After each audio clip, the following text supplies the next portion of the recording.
Hi friends, welcome to our channel.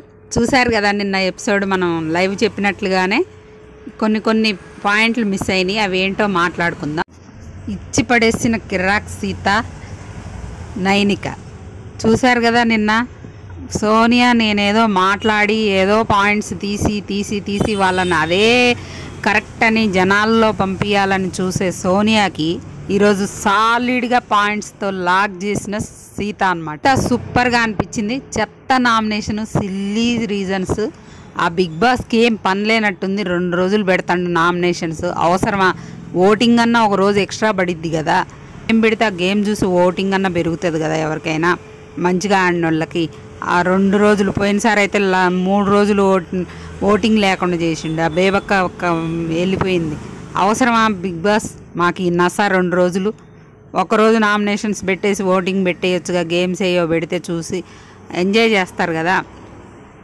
ఇక nominations విషయానికి వస్తే, సోనియా సీత నామినేషన్స్లో బాగా కరెక్ట్ పాయింట్స్ చెప్పేసి మంచి సాలిడ్ పాయింట్స్తో లాక్ చేసి పడేసింది. సోనియా నేనేదో పెద్ద ఇది అనుకుంటుంది కదా, తనకి మాత్రం విష్ణుప్రియ కంటే సీత బాగా కౌంటర్ చేసిందనమాట.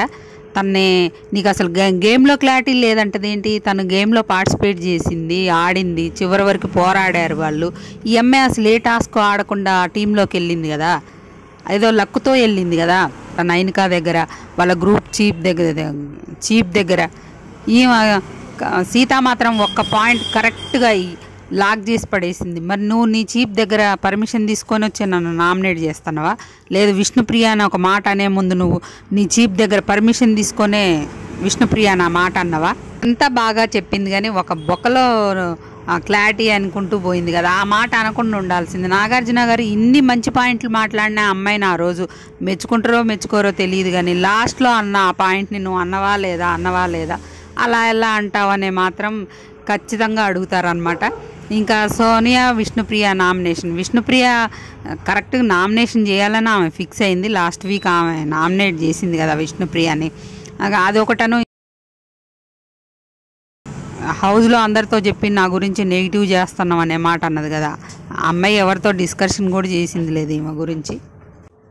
ఆ విషయంలో తనకి ఏదో ఒక కౌంటర్ ఇచ్చి తనని మాట్లాడనీయకుండా చేయాలని చూస్తుంది కానీ సోనియా ఆ ఇదిలో తన అనకూడని మాటలన్నీ అనేసింది. తన ప్రొఫెషన్ గురించి మాట్లాడింది. తన బట్టల గురించి మాట్లాడడం ఏంటండి? తన బట్టలు ఏం వేసుకుంటే ఈమెకెందుకు?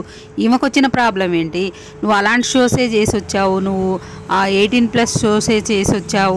తను ఏ షో చేసిందో దానిలో పాపులర్ అయింది కాబట్టి తీసుకున్నారు కదా. అలాంటి మాటలు అలాగే నీకు ఫ్యామిలీ లేదేమో, నాకు ఫ్యామిలీ ఉంది, ఇంటి దగ్గర చూస్తారు.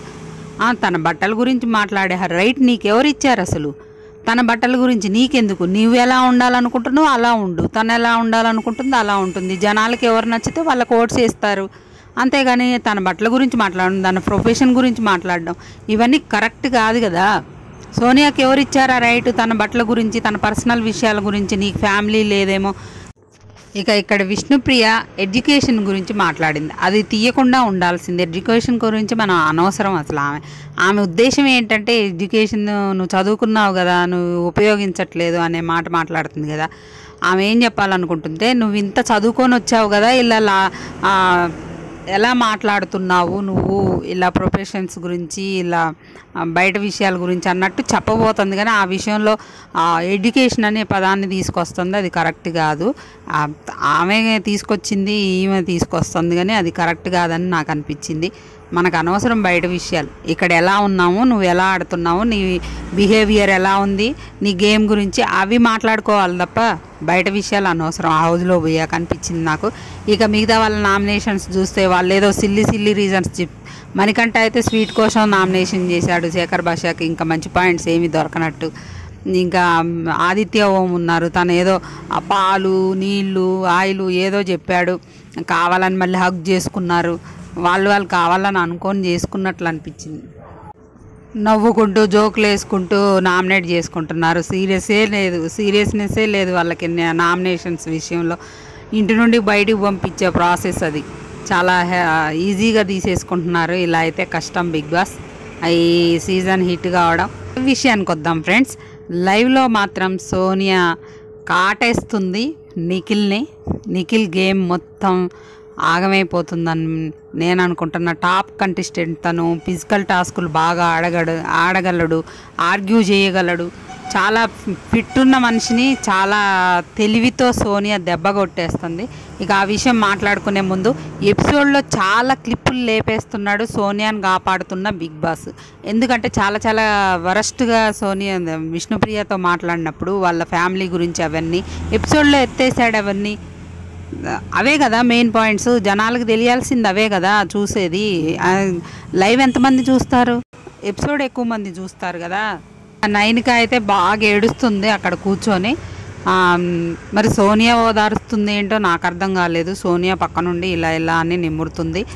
కానీ ఆ పక్కనే ఉన్న మణికంఠ మాత్రం అందరి దగ్గర సలహాలు తీసుకొని మొన్నటి వరకు అందరి సజెషన్స్ తీసుకున్న మణికంఠ మాత్రం నైనిక చాలా బాగా ఓదార్చాడు. అలాగే మంచి మంచి సజెషన్స్ ఇచ్చాడు. చాలా బాగా అనిపించింది నాకు ఇక్కడ. మణికంఠ అయితే చాలా బాగా ఓదారుస్తున్నాడు. అమ్మే ఇంట్లో ఏదో తన కోసమే వచ్చా నేను అది ఇదని తను చెప్పుకొని బాధపడుతుంటే, నువ్వు మీ అమ్మ కోసం వచ్చావు కదా బిగ్ బాస్కి, మరి మీ అమ్మ హ్యాపీగా ఫీల్ అవ్వాలి. నువ్వు ఏడుస్తుంటే తను కూడా బాధపడుతుంది కదా. అలానే రేపు నువ్వు నీ పిల్లలకి నువ్వు మంచి మంచి సజెషన్స్ ఇవ్వాలి కదా. నువ్వు స్ట్రాంగ్గా ఉంటేనే కదా నువ్వు మంచి సజెషన్స్ ఇవ్వగలవు. నువ్వు చాలా స్ట్రాంగ్గా మంచిగా కౌంటర్ చేసుకున్నావు. ఎందుకు నువ్వు టాప్ 10 కంటెస్టెంట్వి, నువ్వు ఎందుకు ఫీల్ అవుతున్నావు? కొట్టే తెచ్చే అన్నట్లుగా మంచిగా ఆన్సర్స్ చెప్పావు. అలాగే నేను లాస్ట్ వీకు బాగా ఏడ్ చేశాను కదా. అలా ఏడ్ చేసిన తర్వాతే నాకు ఇప్పుడు స్ట్రాంగ్ అవ్వాలన్న కసి పెరిగింది. అలాగే ఇప్పుడు నువ్వు బాగా ఏడ్ చేసేయి, నీకు రేపటి నుండి స్ట్రాంగ్ అవ్వు. మనం టాప్ 5 వరకు 10 వరకు ఉన్నామనుకో, మనకు కార్లు వస్తాయి. ఆ కార్లో వెళ్తుంటే ఆ రేంజే వేరు, ఆ ఫీలింగే వేరు. అబ్బబ్బబ్బా ఒక రేంజ్లో చెప్పేశాడమ్మా అమ్మాయిని ఓదార్చడానికి. చాలా బాగా అనిపించింది. ఇక నామినేషన్స్ అయిపోయాక ఫ్రెండ్స్ అమ్మాయికి ఒక పవర్ ఇచ్చాడు యష్మికి. తన మైండ్లో అట విష్ణుప్రియను సీత ఉన్నారట. సీత ఆల్రెడీ నామినేట్ అయిపోయింది కాబట్టి ప్రేరణను సేవ్ చేసి, సారీ ఫ్రెండ్స్ నిన్న మనం సోనియా అని చెప్పుకున్నట్టున్నాం, ప్రేరణను సేవ్ చేసి విష్ణుప్రియని నామినేషన్లో పెట్టిందనమాట. విష్ణుప్రియకు ఒకటే ఓటు పడింది, తన నామినేషన్లోకి రాలేదు. ఆయన ఇక సోనియా ఏం కాటేస్తుందని నేను చెప్పా కదా. ఆ విషయం ఏంటంటే నిఖిల్ని డెవలప్ అయితే ఓకే, లేకపోతే లైట్ తీసుకుందామని చెప్తుందనమాట. నిఖిల్ గురించి పృథ్వీకి చెప్తుందనమాట. అలాగే నిన్న లైవ్లో అభయ్కి కూడా చెప్తుంది. నిఖిల్ గురించి బ్యాగ్ బిచ్చింగ్ చేస్తుంది. అవన్నీ బిగ్ బాస్ కట్ చేస్తున్నాడు. ఎపిసోడ్లో మాత్రం వేయట్లేదు, లైవ్లో ఇస్తున్నాడు. లైవ్ చూసిన వాళ్ళకి అర్థమైంది అనమాట. ఇలాంటి రివ్యూవర్స్ చూస్తుంటారు కదా ఎక్కువ మంది. అలాగా తన గురించి ఏం చెప్తుందంటే, తను నిఖిలేమో వీక్ ప్లేయర్ అట. తన దగ్గర ఆప్షన్స్ లేక ఇలా మ్యానిపులేట్ చేస్తుంటాడంట జనాల్ని. అలా చెప్తుంది అబ్బాయితోని. తను వీక్ ప్లేయర్ అట. ఈమె నేను టాస్క్లే ఆడలేనని నిఖిల్ దగ్గర చెప్పి తనని వీక్ ప్లేయర్ అంటుంది. ఇలా బ్యాక్ బిచ్చింగ్ చేస్తుంది తనతో క్లోజ్గా వండుకుంటూ. అలా ఉంటుంది మరి. ఇక మనం చెప్పిన 8 మందే నామినేషన్లోకి వచ్చారు ఫ్రెండ్స్. వాళ్ళు విష్ణుప్రియ, నిఖిల్, పృథ్వీ, అలాగే శేఖర్ భాష, మణికంఠ, సీత, నైనిక, ఆదిత్య ఓంగారు. వీళ్ళు 8 మందే నామినేషన్లోకి వచ్చారు. మీకు ఏ కంటెస్టెంట్ కోటేశారో, మీకు ఎవరు నచ్చారో కామెంట్ చేయండి ఫ్రెండ్స్. అలానే మన ఛానల్ని సబ్స్క్రైబ్ చేసుకోండి, లైక్ చేయండి. ఇంకెక్కువ మందికి రీచ్ అవుతుంది మన వీడియో.